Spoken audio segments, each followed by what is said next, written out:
Luis Enrique touche 10 fois le salaire de Pierre Sage. Waouh. Je te rappelle que les deux coachs sont en lutte pour remporter le titre de championnat de France. Je ne sais pas si c'est mérité, mais on va tenter de répondre à cette question dans cette vidéo.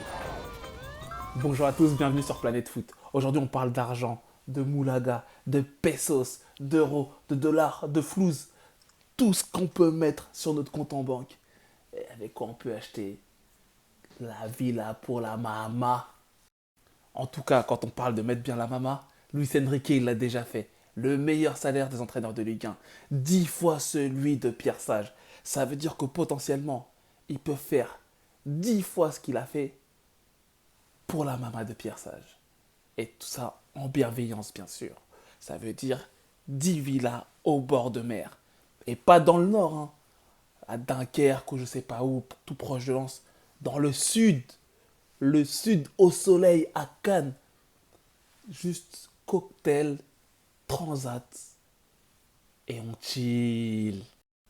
En tout cas, si on en connaît plus sur le pouvoir d'achat de Luis Enrique, c'est grâce à l'équipe. Comme chaque année, ils ont dévoilé les meilleurs salaires de Ligue 1 pour les joueurs et pour les entraîneurs. Comme d'habitude, faut être au PSG. Parce que les 14 meilleurs salaires pour les joueurs, c'est à Paris que ça se trouve. Et pour le coach, c'est Luis Enrique. 1 million par mois. C'est-à-dire que quand tu regardes son salaire, tu divises par 10, tu as le salaire de Pierre Sage. Waouh. Et pour le reste du classement des coachs de Ligue 1 qui complètent le podium, tu as Paolo Fonseca, 350 000 euros par mois à Lyon. Je te rappelle que le mec, il était suspendu. C'est un coach qui n'allait pas sur le banc. C'est un coach qui ne faisait pas les causeries d'avant-match.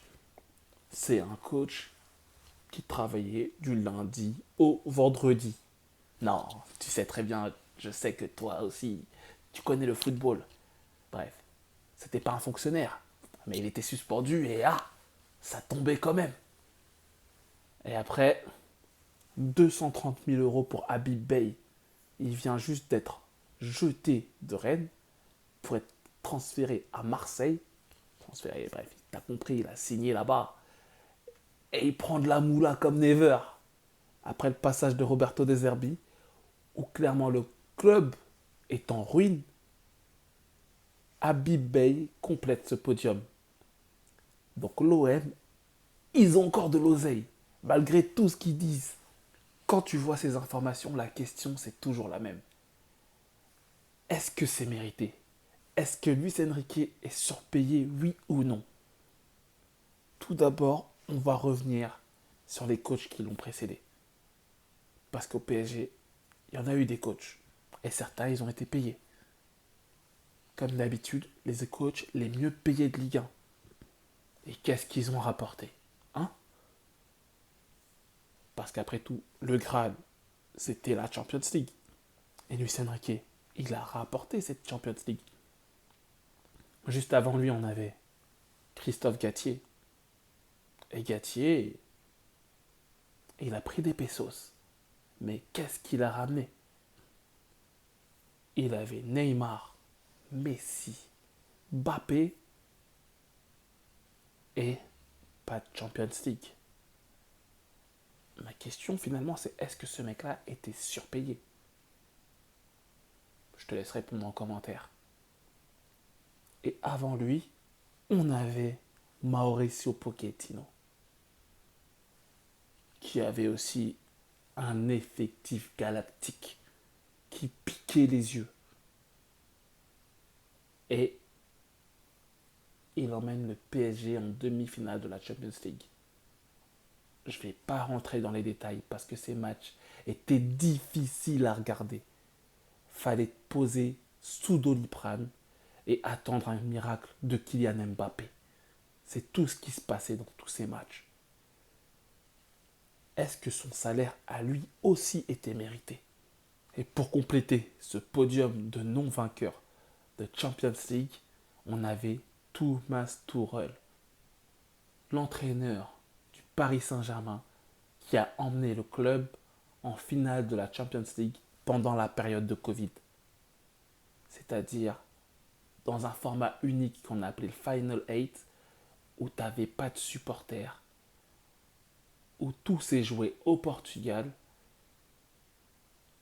Et il a pris l'équipe du PSG et il l'a emmené en finale. Et il s'est fait taper une fois de plus par les vilains Allemands du Bayern Munich. On parle de 3 coachs qui ont précédé Luis Enrique qui n'ont pas justifié leur salaire. Ils auraient pu avoir des salaires de Ligue 1 parce qu'ils ont eu un palmarès de Ligue 1. Luis Enrique, il est champion d'Europe. Et donc son salaire doit être en adéquation avec l'Europe. Et qu'est-ce que ça donne quand on regarde les meilleurs salaires sur notre continent européen?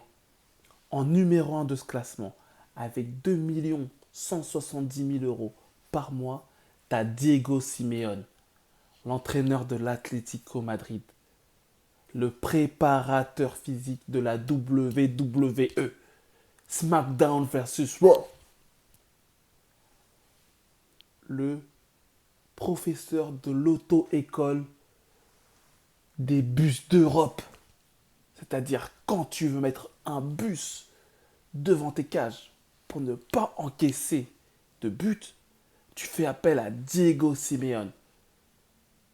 C'est-à-dire qu'en numéro 1 en termes de classement, d'entraîneur, de salaire en Europe, on a un prof d'auto-école.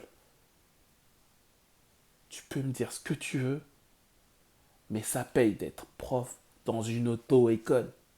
Surtout à l'Atlético de Madrid. En numéro 2, avec 1 980 000 euros par mois, on a Pep Guardiola.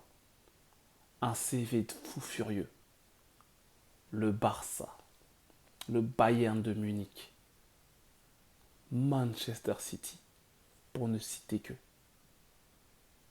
Un coach de star, un coach 5 étoiles. On a beau ne pas être content avec ce qu'il peut proposer parfois, mais on a un tacticien de génie. Mega mind. Je ne sais pas ce qu'il fait avec tout cet argent, mais il n'est toujours pas allé en Turquie. De toi à moi, c'est mérité. C'est mérité. Pour compléter ce podium avec 1 480 000 euros par mois, on a Mikel Arteta, l'ancien apprenti de Pep Guardiola, qui est passé du côté obscur de la force, qui attend la même chose à chaque match. Un corner, 2 corners, 3 corners, 3-0, et on bloque. On sait très bien comment ça se passe. C'est toujours les méchants qui gagnent. Et lui, il veut gagner. Pour l'instant, il n'y a pas grand-chose dans les bagages. Mais il est 3e de ce classement. Est-ce que c'est mérité? On le saura à la fin de la saison. Et à la 4e place, toujours pas de Luis Enrique. Avec 1 230 000 euros par mois, on a David Moyes, l'entraîneur d'Everton. David Moyes. Everton. Il y a un problème dans tout ce que je te dis maintenant. Il n'y a pas de logique de classement. Il n'y a pas de logique de résultat. Ça, de toi à moi, de moi à toi, je veux bien coacher en PL. Je veux bien faire ce petit braquage. Aller à Everton, enfin Liverpool, dans le nord de l'Angleterre, dans le froid. Coacher des mecs dont on ne connaît pas le nom. Et prendre ce qu'il y a à prendre. Manger ce qu'il y a à manger. David Moyes. Oh là là. Toi, tu fais clairement partie des gens qui prennent l'argent dans les poches des gens. En 5e position avec 1 million d'euros par mois, on a enfin Luis Enrique. Mais il n'est pas tout seul. Il partage la place avec Antonio Conte, le coach du Napoli. Il a un CV. Il a des résultats. C'est pas David Moyes. Mais c'est pas Luis Enrique. Et quand je vois ce classement, finalement, je me dis que Luis Enrique n'est pas surpayé. Je me dis tout simplement que Luis Enrique est allé chercher ce qu'il est allé chercher. Mais qu'il doit aller chercher encore plus en prolongation de contrat. Je te le souhaite en tout cas, Lucho. Merci pour les travaux.